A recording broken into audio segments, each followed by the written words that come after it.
Let's talk about property taxes, something that you say is your, I believe, 1, 2, and 3 priority going forward.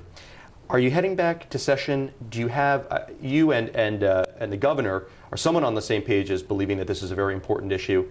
Not the same situation with the Assembly Speaker. Do you anticipate that there might be some sort of get-together or some sort of agreement before the next session, which is not until the winter? Well, I'm hopeful. I mean, I intend to ask the senators to come back at some point in August to take up the governor's property tax cap bill. I think the Speaker should reconsider his statement, basically dead on arrival, because when it comes to real property tax relief, I think you don't say anything is dead on arrival. You explore all possibilities on delivering property tax relief, and in all honesty, we owe that courtesy to the governor.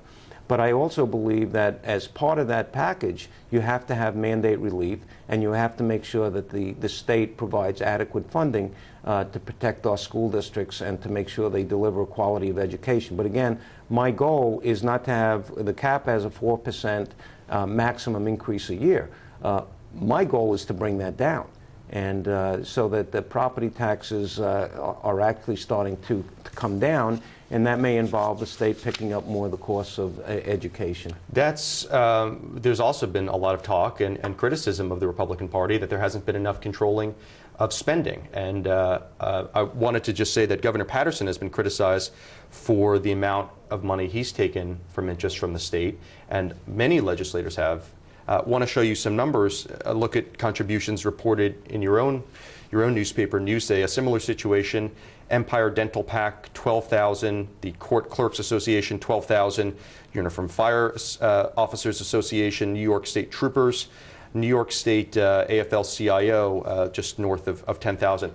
Given all of that money that comes in to you and to other leaders, can you make some sort of a stand and say to them that spending within the state has reached a point, or perhaps you think that spending within the state is actually at a comfortable level? You have to control spending, and I think they have to understand that people cannot afford to live here. They can't afford increase in taxes, and I think this is something that, working with the unions in a cooperative way, in a bipartisan way with the Speaker and the Governor, we just have to do it. We have to remember that ultimately our constituency are the people that elect us.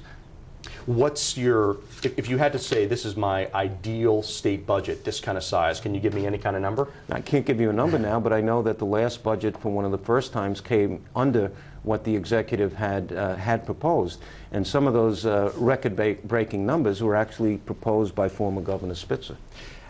Nonetheless, spending has gone up significantly, as we talked about, under your soon-to-be, your predecessor now, under Joe Bruno and under a Republican governor. Why was it that spending continued to go up? A lot of those have been in the area of education. We had the CFE decision, which was a court-mandated decision in terms of spending, quite honestly, billions of dollars in terms of education. And we felt it was appropriate not just to drive the money to the city, but to make sure that our suburban and rural communities got their fair share too. So, you know, when you're sending the money to some of these communities in terms of school aid or municipal aid, you're also on the other end balancing property taxes, that they don't have to drive them up dramatically also. And again, the number one issue is property taxes. But Josh, there's no question that the state, we have to look inside of ourselves and realize, like any family, we can't afford to spend on unnecessary programs. We have to find priorities. What are unnecessary programs? Well, that's what we're going to do. I mean, that's what. Can you identify anything? No, not right now, but that's what that's what we have to do in our next budget process. We have to, you know, if there are areas that we do not have to increase spending, we shouldn't do it. If there are areas that we can cut spending, we have to do it. I mean, we just can't afford to keep spending the way we have in the past.